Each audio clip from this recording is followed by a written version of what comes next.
नमस्कार दोस्तों, कैसे हैं आप। आज मैं आपको कक्षा 10 के 9वें अध्याय आनुवांशिकी एवं जैव विकास के 5वें अध्याय में बताऊंगा जैव विकास के सिद्धांत, थ्योरी ऑफ ऑर्गेनिक इवोल्यूशन। दोस्तों, इसके पहले वाले पार्ट में मैं आपको जैव विकास का परिभाषा और उसके प्रमाण को बता चुका हूं। आइए हम जानते हैं कि जैव विकास के तर्कसंगत सिद्धांत कौन कौन से हैं और उनको किन किन वैज्ञानिकों ने दिया है। जैव विकास का सबसे पहला सिद्धांत फ्रांसीसी वैज्ञानिक लैमार्क ने दिया था और इसीलिए उस सिद्धांत को लैमार्क का सिद्धांत या लैमार्कवाद या लैमार्किज्म की भी कहा जाता है।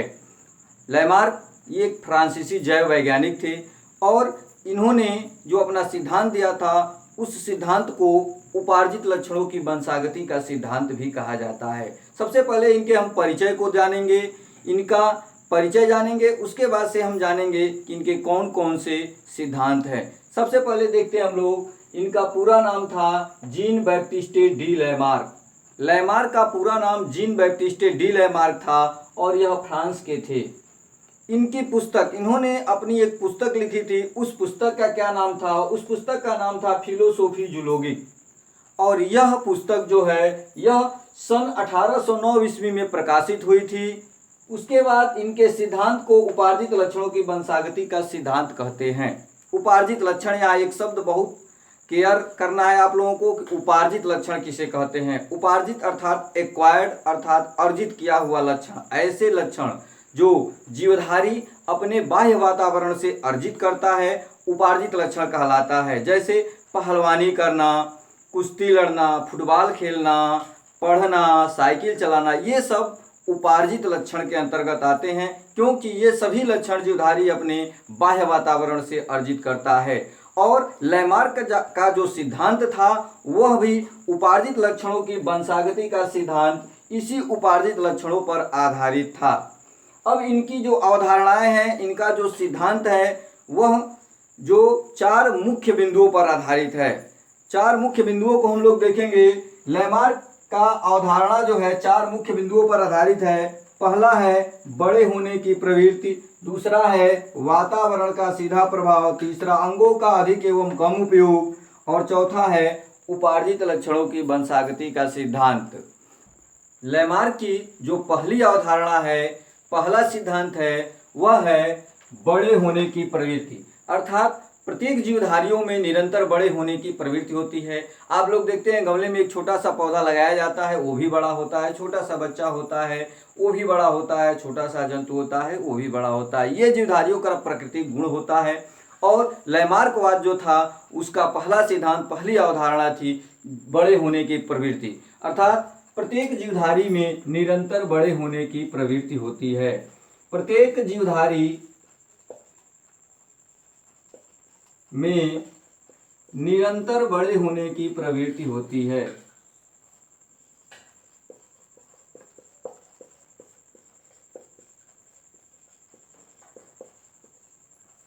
दूसरा जो सिद्धांत है वह है लैमार्क का वातावरण का सीधा प्रभाव। लैमार्कवाद का दूसरा जो सिद्धांत है, दूसरी अवधारणा है, वह है वातावरण का प्रभाव, वातावरण का सीधा प्रभाव, वातावरण का सीधा प्रभाव। प्रत्येक जीवधारी पर उसके वातावरण का सीधा प्रभाव पड़ता है और वह उस वातावरण के लक्षणों को ग्रहण करने का प्रयास करता है। प्रत्येक जीवधारी पर उसके वातावरण का सीधा प्रभाव पड़ता है। और हम लोग देखते हैं कि प्रत्येक जीवधारी होता है, अगर छोटा सा बच्चा है, अगर वह कहीं खेल रहा है और बगल वाला बच्चा कुछ बोल रहा है, उसको तुरंत वो सीख जाता है। छोटा सा जंतु है, अगर वहाँ का वातावरण ठंडा है तो अपने आप उसी वातावरण में ढाल लेता है। हम लोग भी मौसम के अनुसार ढलते हैं। गर्मियों के दिनों में हम लोग सूती वस्त्र, जाड़े के दिनों में ऊनी वस्त्र का प्रयोग करते हैं। ये सब वातावरण के प्रभाव के द्वारा ही होता है। और लैमार्कवाद की दूसरी अवधारणा यही है कि प्रत्येक जीवधारी पर उसके वातावरण का सीधा प्रभाव पड़ता है। लैमार्कवाद की तीसरी जो अवधारणा है वह है अंगों का कम और अधिक उपयोग। तीसरी अवधारणा है अंगों का अधिक एवं कम उपयोग।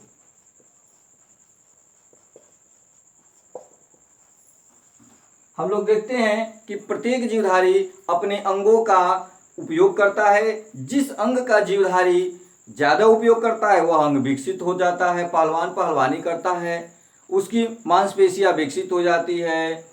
साइकिल चलाता है तो उसके पैर मजबूत होते हैं। इसी तरह प्रत्येक जीवधारी अपने जिस अंग का हमेशा प्रयोग करता है वह अंग विकसित हो जाता है, किंतु जिस अंग का प्रयोग नहीं करता है वह अंग क्या हो जाता है, कार्यविहीन होने लगता है, धीरे धीरे निष्क्रिय होने लगता है। अगर आपका हाथ 10 सालों तक एक ही स्थान पर रख के बांध के छोड़ दिया जाए तो आप उठा नहीं पाएंगे उसको, जबकि सारी प्रक्रियाएं उसमें ब्लड सर्कुलेशन वगैरह सब होता है। ऐसा होता है अंगों के प्रयोग एवं अनुप्रयोग के अंतर्गत। यही लयमार्कवाद का तीसरा सिद्धांत था, अर्थात जिस अंग का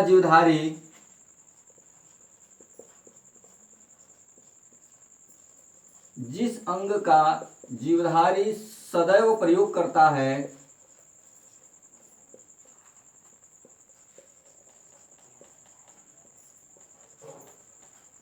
वह अंग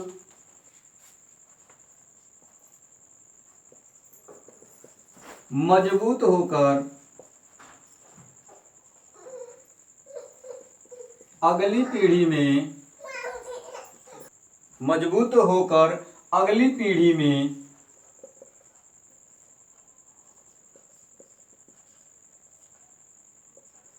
विकसित हो जाते हैं।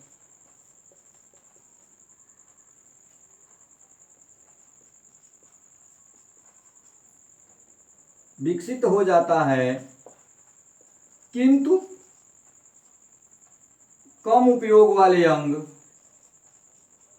जिस अंग का हम लोग कम उपयोग करते हैं वैसे अंग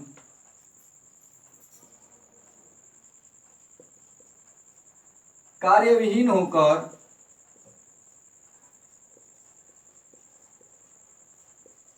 निष्क्रिय हो जाते हैं।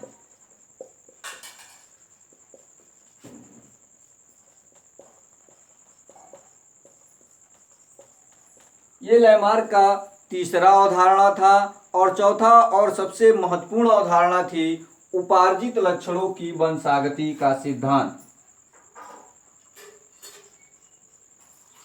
उपार्जित लक्षणों की वंशागति, यही लयमार्क की मूल अवधारणा थी। इसमें लयमार्क ने कहा था कि ऐसे लक्षण जो जीवधारी हमेशा प्रयोग करता रहता है उन लक्षणों को उपार्जित लक्षण कहते हैं। पहलवानी करना, डॉक्टरी करना, कुश्ती करना, ये सभी लक्षण आते हैं उपार्जित लक्षण के अंतर्गत। और यह लक्षण जो होता है वह जीवधारी की एक पीढ़ी से अगली पीढ़ी में वंशागत हो जाते हैं। यही लयमार्क का मेन सिद्धांत था। अर्थात जिस अंग का निरंतर प्रयोग होता है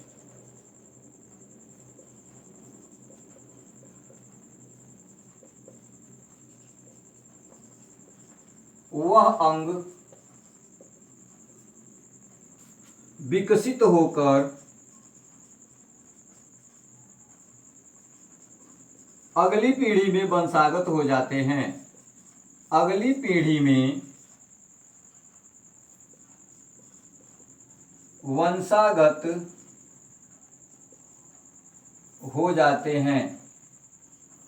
यह लयमार्क का चौथा और अंतिम सिद्धांत है। इस सिद्धांत में लयमार्क ने कहा था कि जिस अंग का जीवधारी हमेशा प्रयोग करता है वह अंग मजबूत हो जाता है और अगली पीढ़ी में वह वंशागत हो जाता है। लयमार्क ने इन चारों को एक जिराफ, अफ्रीकी जिराफ के उदाहरण द्वारा और सर्पों के उदाहरण द्वारा समझाया है। आइए हम देखते हैं कि वो कौन कौन से उदाहरण हैं।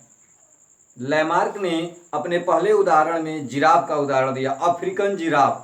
अफ्रीकन जिराफ की वर्तमान समय में टांगे लंबी होती हैं और गर्दन भी उसके लंबे होते हैं, किंतु लयमार्क के अनुसार लयमार्क ने बताया कि प्राचीन समय में पहले के जो जिराफ के पूर्वज थे उनके टांग छोटे होते थे और गर्दन भी छोटी होती थी। भौगोलिक दशाएं परिवर्तित हुई, वातावरण क्लाइमेट में चेंजिंग हुआ और पृथ्वी के घास पुष्प नष्ट हो गए। जब घास पुष्प नष्ट हो गए तो ये छोटी गर्दन वाली जो भी जिराफें थी वो जिराफ अपने जीवन यापन के लिए, भोजन के लिए वृक्षों का सहारा लिए और वृक्षों पर चूंकि पेड़ होते हैं बड़े बड़े, उनकी पत्तियों को खाना पड़ा, इसलिए ये अपने बार बार अगले टांग को और गर्दन को उचकाते थे। उचकाने के बाद ये पत्तियों को खाकर किसी तरह अपना जीवन यापन करते थे। इन्होंने अंगों का अधिक से अधिक उपयोग किया, बार बार अपने गर्दन को उचकाया, जिससे उनकी गर्दनों में खिंचाव हुआ और उनकी गर्दन लंबी हो गई और वह लक्षण जो था वह उपार्जित लक्षण के रूप में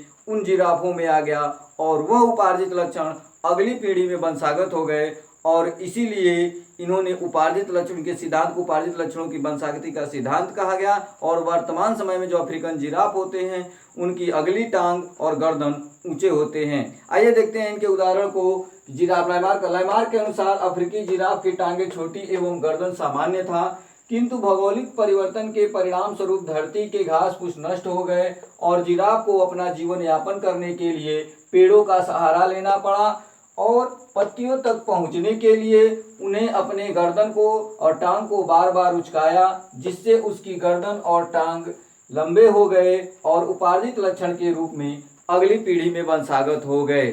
लाइमार्क के अनुसार जो भी जिराफ थे वो पहले छोटी गर्दन वाले थे, छोटी टांगों वाले थे, किंतु उपार्जित लक्षण बार बार अंगों का अधिक उपयोग किए, जिससे वे अंग मजबूत होकर उपार्जित लक्षण के रूप में अस्थायी हो गए और वही उपार्जित लक्षण अगली पीढ़ी में वंशागत हो गए। लाइमार्क का दूसरा उदाहरण जो था वो सर्पों का उदाहरण था। लाइमार्क के अनुसार अंगों का कम उपयोग वाला उदाहरण जो है वो सर्पों का उदाहरण है। सर्पों में पहले टांगे होती थी, शरीर छोटा होता था, किंतु भौगोलिक परिदृश्य बदला और जब भौगोलिक वातावरण में परिवर्तन हुआ, वातावरण में चेंजिंग हुआ, सांपों के शरीर का आकार बढ़ा। शरीर का आकार बढ़ा तो सांप को चलने में, पैरों से चलने में दिक्कत होती थी, इसीलिए सांप ने अपने पैर का उपयोग करना कम कर दिया और रेंग के चलने लगे। जब सांप रेंग के चलते थे, बिलों में घुसते थे, बिलों से निकलते थे, घास फूस में हमेशा घर्षण होता था, जिसके कारण वो अपने पैर का उपयोग नहीं किए और पैर का उपयोग नहीं होने के कारण वह अंग लुप्त हो गया और वर्तमान समय में जितने भी सांप की प्रजातियां हैं उनमें पैर नहीं पाया जाता है। देखेंगे सर्पों का उदाहरण, अंगों के कम उपयोग का यह उदाहरण सर्पों में दिया गया। ज्यों ज्यों सर्पों का आकार बढ़ता गया, टांग इनके लिए अनुपयोगी सिद्ध होने लगे, जिससे सर्पों ने रेंगना शुरू कर दिया। परिणाम स्वरूप टांग का कम उपयोग होने के कारण इनके टांग का ह्रास हो गया। दोस्तों, अगर वीडियो अच्छा लगे, समझ में आए, उपयोगी लगे तो लाइक, शेयर, सब्सक्राइब करना न भूलें।